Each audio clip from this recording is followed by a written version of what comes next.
Now time, ladies and gentlemen, for the nation's sharpest opinion. And the Republic Media Network fully supports Donald Trump's strong position against the endless violence on Hindus in Bangladesh. He's completely correct. The present US government, which I believe used its deep state to forcibly throw out Sheikh Hasina in an anti-democratic military coup, the Biden government has completely compromised on the violence against Hindus in Bangladesh. The existing US government of Joe Biden and Kamala Harris knows that radical Islamists are hounding and persecuting and killing Hindus in Bangladesh, burning their temples, but it does not care as long as the regime change operation and the CIA and the State Department agenda of taking over Bangladesh strategically is met. What should Hindus do? Hindus in America and Hindus around the world must work very hard now and bring together every available opportunity, including using their political and financial clout, to make world leaders take a strong and open line against the continuous violence against Hindus worldwide and presently specifically in Bangladesh. Today, after Trump's open stand, even Trudeau, who is hostage to the Khalistani lobby, was forced to say that he is concerned about the threats to the Hindu community in Canada. Hindus must consolidate and speak up now. This is the time. Hindus must realize that influence means nothing if their collective interests, their fight against Hinduphobia, is not supported by governments, leaders, and international institutions around the world. And while they do so, Hindus must also corner the apologists for Hinduphobia. People who say Hinduphobia does not exist, or Hinduphobia is just a result of personal paranoia. It's not paranoia, we know it. The massacre of Kashmiri Pandits, the Hindus in Kashmir, was not paranoia, it is the truth. The killing of Hindus in Bangladesh isn't made up by us, it is a harsh reality that Muhammad Yunus refuses to accept. Similarly, the clear anti-Hindu bias of the Congress Party, of the DMK, of Mamata Banerjee, it's not fiction. It is a fact that hypocrites in the Lutyens lobby try to look away from. So what can we do? We can make these two-faced hypocrites accept and confront the reality. Ask them repeatedly why a shopkeeper was attacked for playing Hanuman Chalisa in March this year in Bangalore. How is playing Hanuman Chalisa a transgression on anyone else's rights? Ask them why 70 teachers were forced to resign after the coup by Muhammad Yunus and the US in Bangladesh. Ask them, confront them, and ask them why Geetanjali Barua, a teacher from Azimpur Government Girls' School in Bangladesh, was tied to a tree by her students after the coup in Bangladesh, and why 20 Hindu temples were vandalized in that country. Ask them, confront them, speak up. For you see, viewers of Republic and supporters of Republic, if we don't speak, they will think that Hindus don't face atrocities. The fact is, Hindus do face atrocities. And we have been taught for a long time, completely wrongly, that accepting injustice and being silent while being attacked makes us better Hindus. It does not. We have a right to exist. We have a right to be vocal. And yes, we have absolutely a right to be assertive.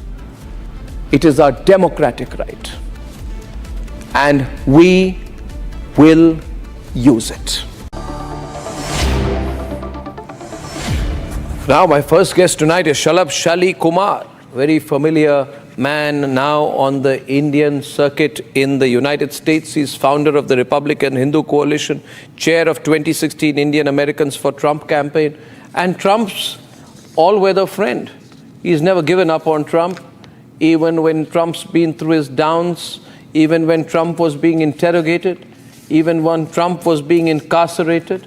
He's never given up on his friend. So good of you to do that, Shalabh. And it's good to see you tonight.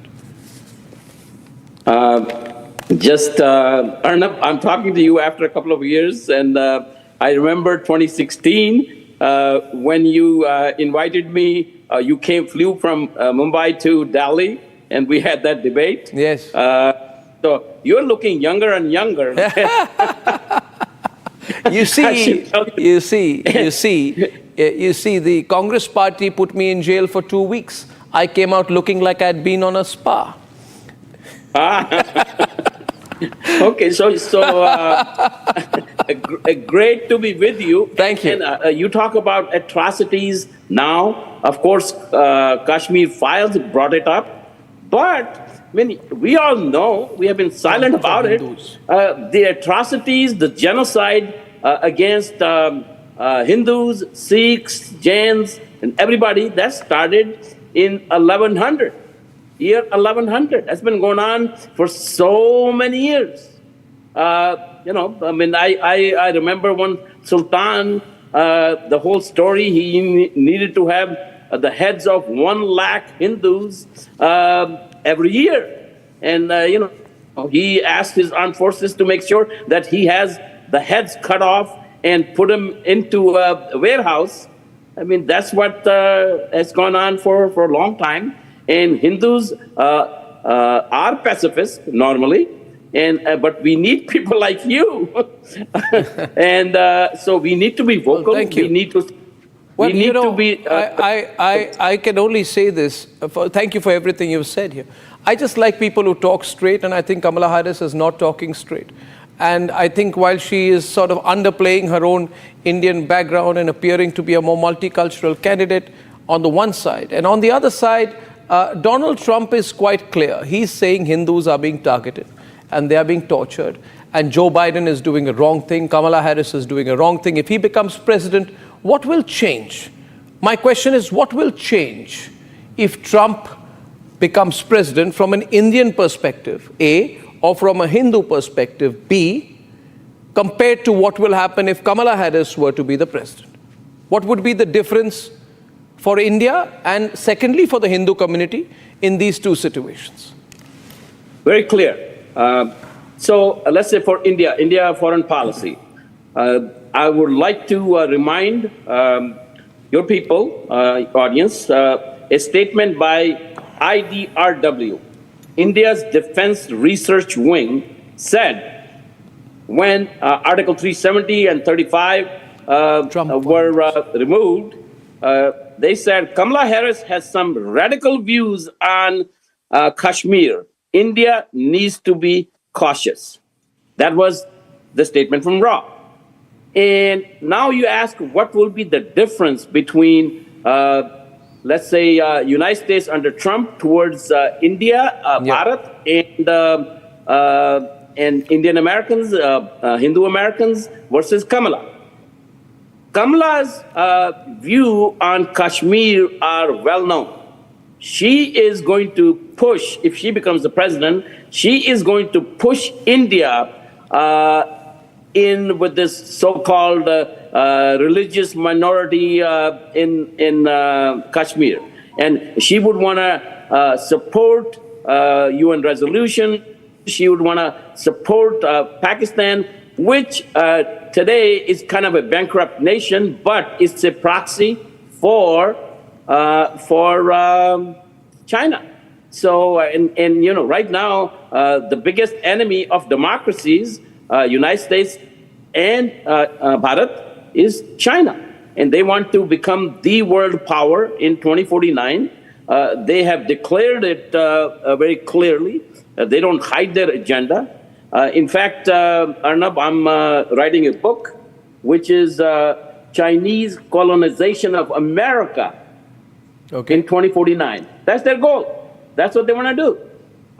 And unless we confront that, unless United States and India get together, have like a free trade agreement, one thing you could expect in the next 4 years under Trump administration, there will be a serious push towards a free trade agreement between United States and India. United States and India need to be joined at the hip, on the shoulder, should be all together like United States and UK used to be, as the second and the first and the second. Probably we cannot overtake Chinese economy, but first and the third economy together to be able to compete with China. Pakistan is a smaller factor, but they will keep on creating trouble, and China will do its best to have trouble on our northern border, from our western border. So they'll continue to do that. Shut up. You know, the cynics would say that, look here, no, Donald Trump is a politician. He's doing it because he wants the Hindu vote. So I'll put it very simply. Does Donald Trump mean what he says here? Or is he only doing this with a political intent? When he says, I'm concerned about the way in which Hindus are being targeted in Bangladesh, it's something that resonates with us. It's the stand of our network as well, right? But does he mean what he says, or is he only doing this with a political intent? Arnab, of everybody else, I mean, you know that. 2015, he started this in 2015. You know, before RSC endorsed candidate Trump at that time for president of the United States on the advice of Newt Gingrich, I had a very long meeting. Right around the same time I appeared in the debate in August of 2016 with you. In July, June-July timeframe, I had a meeting with candidate Trump and asked point blank his policies towards India, Bharat, and Hindus, and everything I asked very clearly. He was very clear right from that point on. So, you know, he's really not a politician. I mean, that I can assure people, he is really not he's becoming a little more and more of a politician. But I remember from 2015 or 2016, when I had a meeting with him, a long meeting, a couple of hours. And so he outlined policies. I mean, he generally was in favor of India.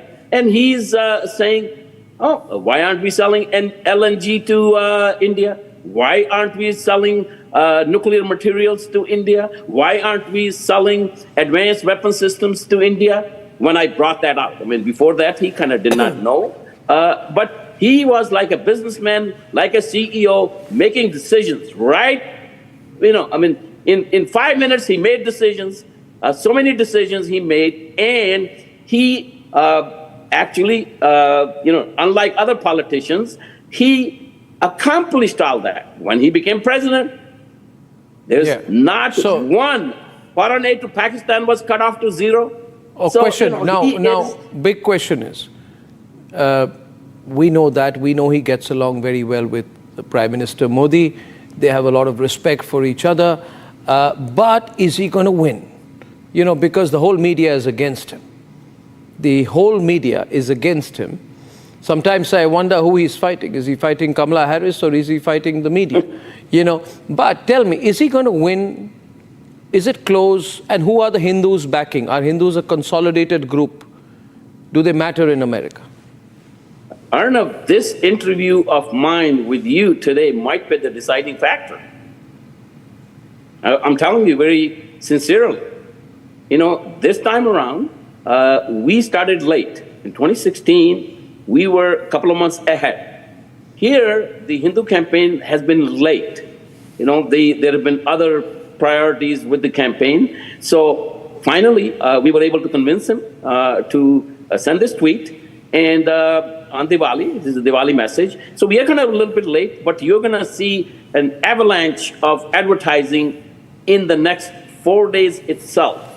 And the difference in the election is going to be the Hindu vote, Hindu and Indian vote in the battleground states. When they conduct polls, when they generally conduct polls, whatever their polling system is, I mean, I kind of sort of know it, the Hindu and Indian Americans are seldom polled in a broader poll. So just think of this, in 2016, at this point in time, Hillary was up 5 to 6 points in all battleground States. Yes. And today is even. Okay, so for Kamala to win, Yeah. she has to gain couple, 2-3 points more, and it's not happening. So, Yeah. but the deciding factor, because our campaign is starting late, is going to be the Hindu and American vote, which is more than 1 million. We say this that we believe in issue-based support. And I started tonight, and the Republic Media Network is India's largest, most watched, most popular network, and broadcasting in Hindi, English, Kannada, Bangla, multiple languages. I have no doubt in saying that on this issue, for standing up on this issue, I'm not saying I support Donald Trump on everything, but on this issue he stood up, and the Republic Media Network supports the stand that Donald Trump has taken on the atrocities against Hindus. Well done for him for having said that. And Shelley, best of luck for you. I don't know which way the elections will go, but you've been a really good friend to Donald Trump. So good for you to do that. And I'll see you soon. Thank you, Shalabh Kumar Shelley, for joining me tonight. Thank you. Thank you, Arnab.